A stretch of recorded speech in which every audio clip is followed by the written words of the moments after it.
First at 4, power outage repairs. It's been a rough 24 hours for thousands of people. DTE explains who is at the head of the line to get back online. Hey, Kim. Hey, Karen. Well, what a difference a day makes. It is beautiful outside this evening as we set up for a gorgeous summer weekend here in Metro Detroit. Temperatures now in the upper 70s to 81 degrees. Also controlling artificial intelligence. President Biden outlines a new agreement with top tech companies, what it does and what it's missing. Paula.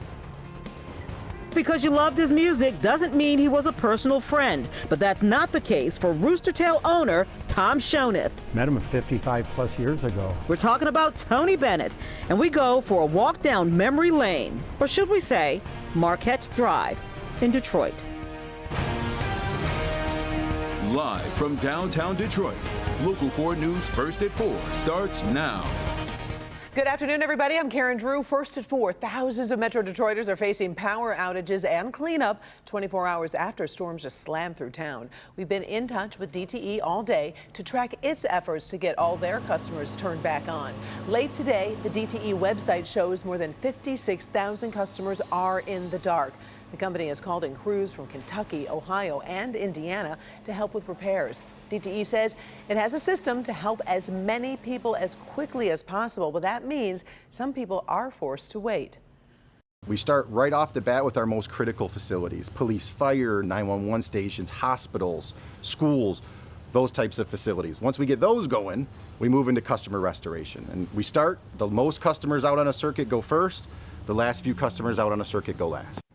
DTE hopes to have 80% of those without power restored by the end of the day today, with the rest back tomorrow. We'll have another update for you in an hour. Meantime, 24 hours can really make a huge difference. On our Friday evening is off to a really comfortable start. Meteorologist Kim Adams standing by with your first forecast. You were really busy this time yesterday. Really busy, but for only a short period of time. I mean, we had these severe storms come through, and then by 6 o'clock you could eat dinner outside in the sunshine. So it was they were very fast-moving storms.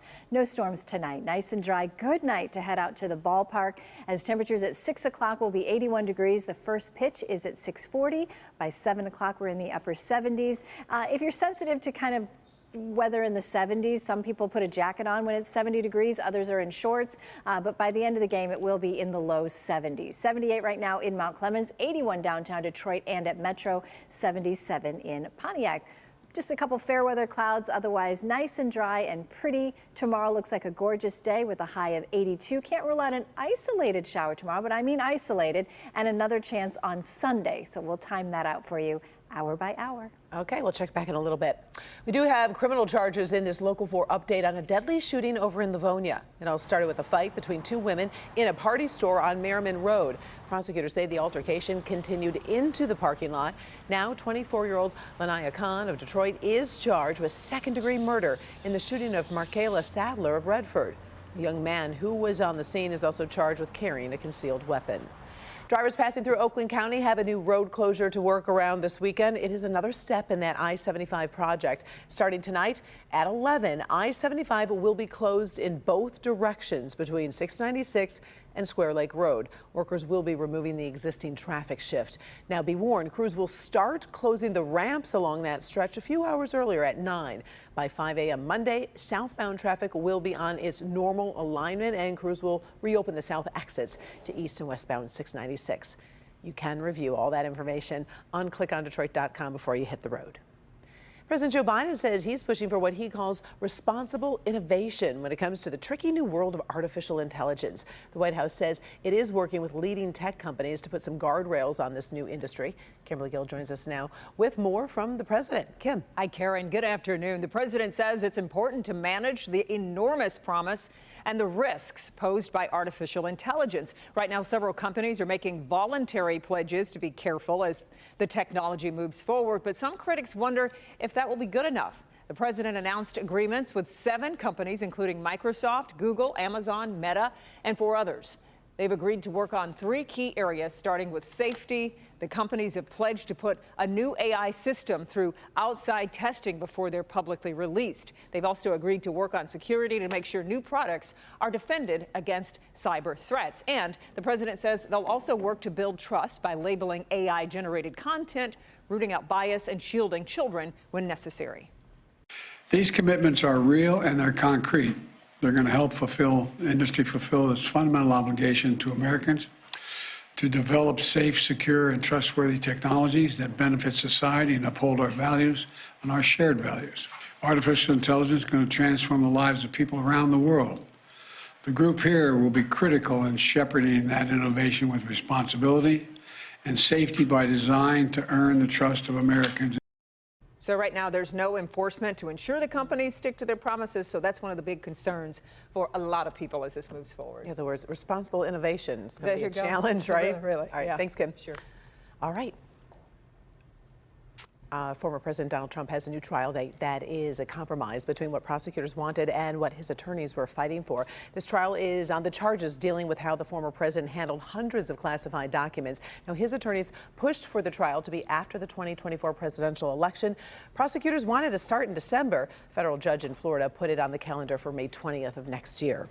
Next week, the Department of Education will be hosting a college admissions diversity summit. Now, it comes just weeks after the Supreme Court struck down affirmative action in the college admissions process. The summit will focus on finding new ways to broaden the admissions for schools that do want to promote diversity. The summit will bring together college presidents, researchers, admissions experts, as well as K through 12 educators.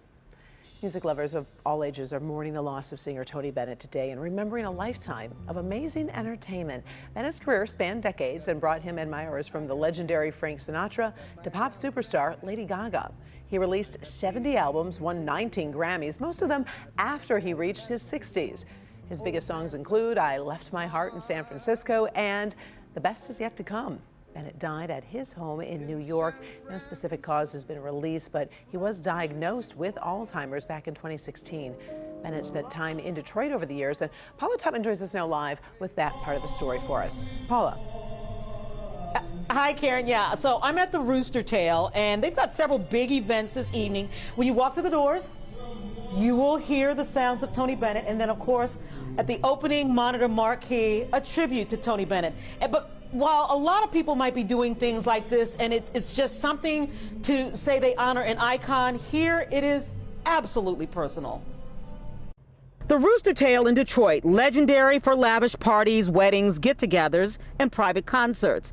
And it's here Tom Shoneth met and became friends with the legendary Tony Bennett. Down-to-earth, nice guy. He would come to our house and play piano and do things like that. And it's hard not to smile when he reminisces about his old friend. This is a picture of Tony right here on this stage, exactly what it was back then. Look how young Tony was there.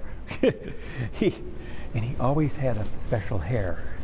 And we would go over to our summer home at night by boat, and he was so afraid he would lose it. The families would connect throughout the years in jaunts across the globe. We went to London with them. We went to London to see A Lady Sings the Blues with, I remember Ava Gardner was there, most beautiful woman in the world. She was married to Frank Sinatra at that time, but she was married to Artie Shaw. And in the movie they showed something like cocaine, and Ava got up and screamed and ran out. This is not true, and ran out. 30 years later, I'm with Tony and Sandy, and he said, do you remember that time with Ava Gardner? And their children were the same, Antonio and Joanna was the same age as my two kids. So they literally sent the clothes for my daughter from London. Once she wore them, they were off about 6 months and would send it. Okay, I want you to think about that for a moment. What is a hand-me-down from Tony Bennett? So we had all these fabulous clothes all the time. But musical history was also made here when a couple of guys, Motown guys, named Ron Miller and Orlando Murden did a collab on a little ditty called For Once in My Life. He made it a hit, but he got it from here. My wife knew Ron Miller and gave it to Tony back here in the dressing room right below me. So he made it a big hit, and then he gave it to Stevie Wonder, who made it a really big hit. Bennett even memorialized the song in a sketch he did and signed and gave as a gift to his good friend. We gave him a paint set, and this what makes this picture so unique is because he did it from my penthouse apartment in 1966 or 7, and it's the he signed it Tony Bennett. After that, we gave him his original acrylic paint set, and he started painting, and he used his real name, Tony Benedictio. And so when Tom remembers his friend, it's not with sadness, not one little iota. Just the memories. There was too much fun to be sad. You know, I don't know if you've seen any of Tony Bennett or Tony Benedetto's paintings. He was really a very good artist. Also, obviously, a singing artist as well. You know, sadness and joy can exist in the same room at the same time, and that's what it is right here, but really more joy than sadness. Karen. What a wonderful life and so many contributions to all of our memories. We appreciate it. Thank you, Paula. Well, one of the world's biggest retailers is doing something special to make certain shoppers a little more comfortable inside its stores. We're going to talk about Walmart's new plans later. Also, guns at the airport. The TSA doesn't like what it is hearing when passengers go through security, and travelers could pay a hefty price for ignoring this warning. First, a babysitter charged in the death of a child in her care. Sheriff's deputies describe a deadly mistake that happens dozens of times a year.